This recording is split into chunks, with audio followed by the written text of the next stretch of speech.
Beythastar Studios presents Radioaesthetica, written and performed by C. Beythastar. Chapter 1. The Willow Grove Building. Atop the Willow Grove Building is a nightclub, its two main doors giant and made of bronze. The club itself is fairly small, so there's always a line going all the way to the elevators that carry people up to the floor. On this particular night, one of the guests in the Willow Grove Building was a robot, its body a speaker and its head a computer monitor that displayed its face. The robot was sitting at the bar, holding a glass of Mithy Vaunt and slowly sipping on it. One of the other patrons noticed and began to laugh. Who the hell ever heard of a robot that drinks? He must be one of those malfunctioning robots. The robot frowned and placed a glass on the counter. What do you care? You got a speaker for a body. Why aren't you playing music? I don't work here, asshole. In fact, I don't work anywhere, not since I got laid off at the radio station. What? You play horrible music? Wait, don't tell me you're the one who made Smackle Beats. I bet you did. No, I didn't make Smackle Beats. I made Dreamless Skies and Sunny Nights. No, I got laid off from Radioaesthetica because of a change in direction with the radio station. Nah, you look like somebody who makes Smackle Beats. I did not make Smackle Beats. Then prove it and play some music. Fine, I will. The music here's terrible anyway. Before the DJ could react, the talking speaker pushed him aside and grabbed the microphone. Ladies and gentlemen, I regret to inform you that the music you're currently listening to isn't popping off the wackadoo. To fix this, I'm going to play my latest hit single, Who Ate My Bed? Ready? Here we go. As the robot began to sing, the people in the Bronze Age nightclub began to dance uncontrollably, as if the robot was possessing all of the guests. As he finished singing the song, he went onto the DJ's computer and set it to play that same song on loop, watching as the people continued to dance. See? Way better than Smackle Beats. The robot walked over to the giant bronze doors and peered out, seeing that there was nobody else in sight. He closed the doors and returned to his drink, watching the people dance as the night went on. From outside, the music was hardly audible, as the bronze doors were thick enough to block out the music. As a result, the building's elevator was still able to ring as it reached the floor that the Bronze Age nightclub was located on. Two men in their 20s stepped out of the elevator, one of them holding a small laser rifle and the other holding a letter. The rifleman stepped forward and looked around, seeing that everybody was still in the nightclub. We're here. Open the letter so we can read our instructions. Right, I'll open it up. The man with the letter opened it, and a single sheet of paper flew out and opened itself up, ready to read its contents. Good evening, Master Laurvelle and Mr. Jackie. There's currently an anomaly in progress within the Bronze Age nightclub. There's a speaker inside, playing music to keep the guests dancing all night long simply because it didn't think the party was popping off the wackadoo. Personally, I think that's a load of bunk, but what do I know? I'm just a letter. Laurvelle was the man with the laser rifle, and he leaned over to speak with the letter. Any advisories we should be aware of? Hypnotic music, possible hostile force, and 50 hostages. Use discretion. Gotcha, thank you. We'll handle things from here. The letter closed itself up and flew into the elevator, pressing the button to go back down to the lobby and then watching Laurvelle and Jackie as they approached the bronze doors. Laurvelle yawned and charged up his rifle, preparing for a tough fight. Alright, Jackie, time for your first mission. You ready? Yeah, but when do I get a weapon? When you prove you're responsible enough for one. Now come on, let's get this over with. The sooner we resolve the issue, the sooner we can go back home.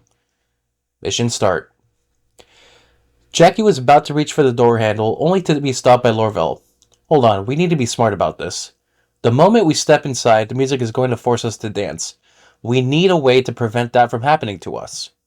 What do you propose? I'm not sure yet. I have an idea, but I want to consult Marimelia about it first. While I do that, take a look around and see if there's anything we can do from here to stop the music. Jackie shrugged and walked past the doors, looking around to see if there was anything useful nearby. Maybe earplugs? No, he didn't have any, and he doubted Laurvelle had some. Maybe in Laurvelle's van, but they took the bus because Laurvelle's informant had offered to give him a ride back home. Jackie did find a receptionist's desk nearby, which had one of those older computer terminals that he had seen back at home. It's a Labrix system. I know this. Jackie sat down at the desk and turned on the screen, quickly typing in a command and watching the screen loaded up a series of squares, each one a different folder with files. He frowned and watched as the computer struggled to move towards the square that he had clicked on. Horrible computer design. Good thing there's nothing crazy chasing us like raptors. Jackie got back up and looked around the desk, wondering if the receptionist had any earplugs. After all, the desk was pretty close to the Bronze Age nightclub, and the receptionist likely didn't want to hear the music all night. Sure enough, there was a pack of 2 earplugs hiding in one of the drawers, and Jackie took them. Just as he was about to leave the desk, the computer let out a beep as it finished loading in the folder, revealing the following commands. Files. thelist.tng. Not the list.tng. Commands. Powercontrol.act, doorcontrol.act, comms.act. Jackie smiled, immediately opening up the thing file called The List, and reading all the names that were in the VIP list. Alright, now I just add myself in Laurvelle, and we're good to go. Now we can get in immediately every time. While Jackie messed around on the terminal, Laurvelle was focusing on a small part of the wall, pushing light out of his eye and creating a projected screen. Marimelia, I need you. The screen showed a tall woman sitting at her office desk while she was using her typewriter. What's up, Laurvelle? Wait, you're using a typewriter? I thought those don't exist in the digital world. Marimelia leaned forward and grinned. Laurvelle, I'm an AI. I can make whatever I want. How else would I make myself a digital house? Anyway, what do you need? How do I avoid being affected by music that forces me to dance? I got a talking speaker in there that's making dancing music. Marimelia shrugged and pulled out a tablet to read from. Let's take a look.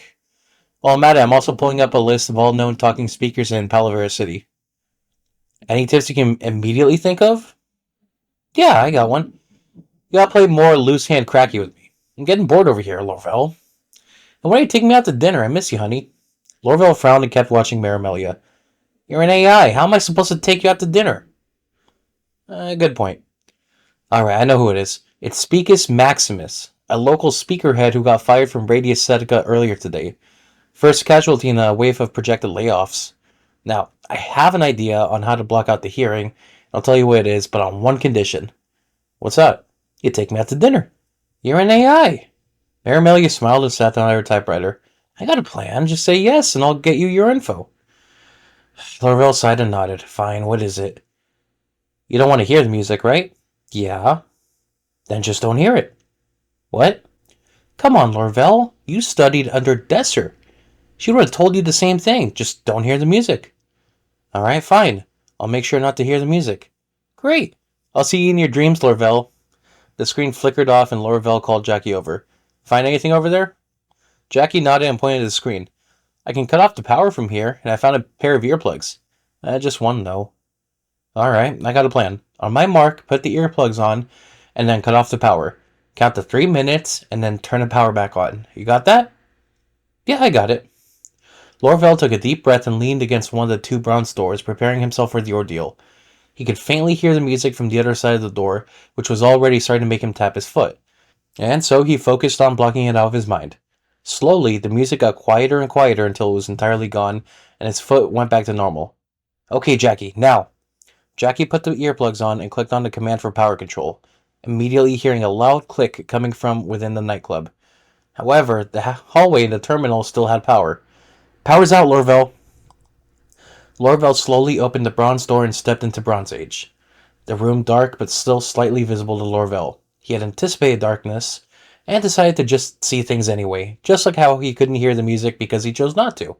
Speaking of the music, it was still playing around him, as was evident by the guests continuing to dance. He closed the door behind him and looked around, calmly walking over to the bar and looking at the drinks. I haven't had Mythivant in years. I should have some after the mission's done. Before he could turn around and face the stage, Laurvelle felt a heavy metal hand grab the back of his shirt. Why aren't you dancing? Laurvelle looked behind them and was met by Speakus. Oh, you're the one playing the music? How do you do that? It's my specialty, playing music that makes people happy. Oh, did you make Smackle beats? Speakus threw Laurvelle at the wall and picked up the microphone stand. I did not write Smackle beats. Chill, bro, I was just asking. Speakus flipped the stand over so that the flat bottom was on top, ready to strike Laurvelle. I've had it with you people saying that I made Smackle beats. I'm a refined musician who makes sophisticated beats like Dreamless Nights or Who Ate My Bed. not trashy music like Smackle beats. And if murder is what it takes to get that point across, then murder is exactly what I'm going to do. Laurvelle slowly got up, his back aching from the impact he had with the wall. Speakus was moving closer and closer, and then he swung to stand at Laurvelle, just barely missing Laurvelle's face. Laurvelle kicked him back and ran to the side, trying to make enough space between them so he could take the safety off his rifle and fire, but Speakus continued to follow him, preparing for another swing. Laurvelle, you alright? The lights turned back on, and Jackie entered the nightclub. Speakus ignored Jackie and swung to stand again, this time hitting Laurvelle in the head and knocking him down. Jackie watched and screamed, knowing he had to do something to stop Speakus. Laurvelle, what do I do? Laurvelle tried to crawl away, with Speakus swinging over and over again, each time getting closer and closer to Laurvelle. Jackie thought for a moment and then frowned. You see? I do need a gun, because all I got is this. Jackie pretended that his right hand was a pistol and fired at Speakus. Only the imaginary bullet succeeded in hitting Speakus in the head, knocking him down to the side. The hell did you shoot me with? What? No, all I did was shoot with the finger gun, not an actual weapon. Did it like this. Jackie fired again, this time hitting Speakus in the chest and knocking him to the ground. Laurvelle got up and immediately prepped his rifle, firing it at Speakus and piercing through his chest. Speakus gasped for air and slumped on the ground, still looking at Jackie. How did you do that? Laurvelle sighed and turned his laser rifle off, carefully putting it away and then leaning down to inspect Speakus' body. He was that mad about being told he made Smackle beats. What's Smackle beats? This annoyingly catchy song on public radio. The only station that doesn't play it is Radioaesthetica, the one that recently fired him. Anyway, it's time to turn the music off. Laurvelle went over to the DJ's computer and saw which song was playing. He shut off the computer and closed it up, watching as people began to snap out of their trance. The DJ was one of the last people to be freed from the trance and then walked over to Laurvelle. What happened? Who are you? I'm an inspector with the Palavera Municipal Department. You're playing loud music past curfew. What do you have to say in your defense? I don't remember anything. Must be from all the Smackle beats you've been playing, though. I guess so.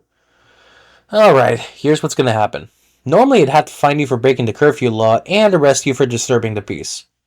But you look like a nice guy, so it's just a fine and then you're good to go. How does that sound? How much is the fine? 200 aster shells, payable to the address I'm about to give you. I thought the fine for curfew was 300. Like I said, you're a nice guy. And if there's anything else I should know, let me know and I'll expunge it from the records. No, sir, nothing else. Then here's the details for paying the fine, and I'm having a drink before my colleague and I leave for tonight. He's a designated driver after all. Jackie was now sitting right next to Speakus' body, still wondering how he was able to shoot him using only his hand. As he kept looking at Speakus, he noticed there was a business card sticking out of the robot's pocket. Jackie reached down and pulled it out, seeing that it was from the robot's old job. Speakus Maximus, musician at Radioaesthetica, 3860 Main Street, Radioaesthetica Building, Suite 56, Palavera City, postal code 124. Laurvelle met with Jackie and smiled, holding onto his drink. You ever have a Mythivant? It's a reversion drink, a hard pear cider. But a bunch of other nations caught wind of it and recreated it with pear syrup, club soda, and vodka. It's an amazing drink if you figure out the right ratio, but most places just eyeball it. Jackie didn't say anything, and Laurvelle sipped his drink. What you got there? Business card? The robot's. There's no point in holding onto it anymore. He's dead. You killed him. And he was trying to kill me. These things happen in this line of work, Jackie. I figured you knew after the desert job.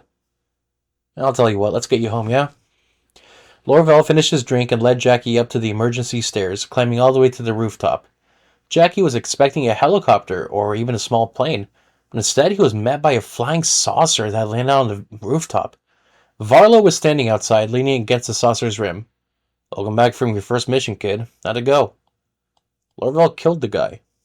Varlo shrugged. These things happen. Come on. Let's leave this place. I don't like being far from my shop for too long.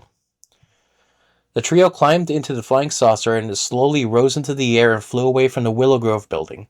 It left Palavera City's north side, making its way to central Palavera where the two men lived. Mission end. Welcome to Radioaesthetica.